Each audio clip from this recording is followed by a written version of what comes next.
Hi అండి, welcome back to my channel.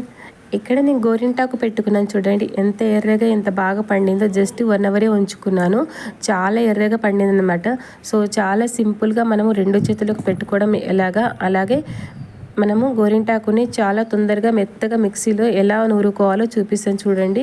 చాలా ఫాస్ట్గా మనం మిక్సీ పట్టుకోవచ్చు అనమాట, ఎక్కువ టైం వేస్ట్ అవ్వదు. అలాగే మన 2 చేతులు కూడా మనమే చాలా తొందరగా పెట్టుకోవచ్చు అనమాట, ఎక్కువ కష్టపడకుండా. టైం వేస్ట్ కూడా ఎక్కువ అవ్వదు.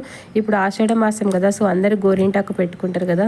మామూలుగానే మనం గోరింటాకు చాలా ఇష్టంగా పెట్టుకుంటాం, ఇంకా ఆషాఢ మాసం అంటే తగ్గుతామా? అస్సలు తగ్గం కదా. సో ఫస్ట్ గోరింటాకుని కాడ లేకుండా విధంగా ఆకులుగా తెంపుకొచ్చి ఒకసారి ఈ విధంగా కడిగి పక్కన ఉంచుకోవాలి. అలాగే ఇప్పుడు మిక్సీ జారీలో ఫస్ట్ ఇలా పెరిగేసుకోవాలి. ఫస్ట్ పెరిగేసుకోవడం వల్ల ఆకులు అనేవి చాలా తొందరగా మెత్తగా మిక్సీ పడుతుంది అన్నమాట, ఎక్కువ టైం వేస్ట్ అవ్వదు. తర్వాత పైన ఈ విధంగా గోరింటాకు పెట్టుకోవాలి. అలాగే కొంచెం చిటికెడు చింతపండు పెట్టుకోవాలి. ఇప్పుడు అందులోకి మళ్ళీ కొంచెం ఆకులు పెట్టేసి ఒకసారి మిక్సీ పెట్టుకోవాలి. మళ్ళీ కొంచెం తగిలితే కొంచెం పెరిగేసుకొని మనం ఇప్పుడు ఆకుల్ని ఈ విధంగా మెత్తగా మిక్సీ పట్టుకోవాలన్నమాట. చూడండి ఎంత మెత్తగా, ఎంత తొందరగా, చాలా ఫాస్ట్గా మిక్సీ పట్టుకోవచ్చు అనమాట ఇలా.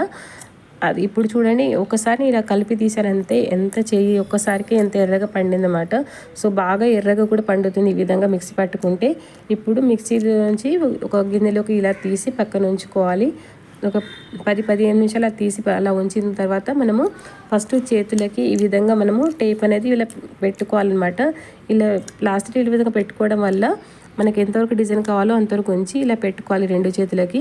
అయితే మనమే 2 చేతులకు చాలా ఈజీగా పెట్టుకోవచ్చు అన్నమాట. అంటే ఇలా చూసి డిజైన్ ఇలా పెట్టేసరికి ఇంతవరకు రావాలని పెట్టేసరికి టైం వేస్ట్ అవుతుంది కదా. సో ఇలా టైం ఎక్కువ వేస్ట్ అవ్వకుండా మనం ఫాస్ట్గా ఇలా పెట్టేయచ్చు అన్నమాట. సో ఇలా పెట్టేస్తే ఎంతవరకు అంతవరకే పండుతుంది, ఇంకా అక్కడ ఎక్కువ వైట్గా అలాగే ఉండిపోతుంది అన్నమాట. సో ఇలా 2 చేతులకు మనం ఫాస్ట్గా గోరింటాకుని పెట్టుకోవచ్చు. ఇలా పెట్టి ఒక 1 అవర్ ఉంచుకోవాలి. తర్వాత ఆరిపోతుంది కదా. సో ఈ విధంగా మనం కడిగేసుకోవాలి. చూడండి ఎంత ఎర్రగా ఎంత బాగా పండిందో. చాలా సింపుల్ అనమాట, ఎక్కువ టైం వేస్ట్ అవ్వకుండా ఈ విధంగా మనం పెట్టుకోవచ్చు. అలాగే ఈ విధంగా ఉంటుందన్నమాట. సో నచ్చితే మీరు కూడా ట్రై చేయండి. And thank you for watching my videos.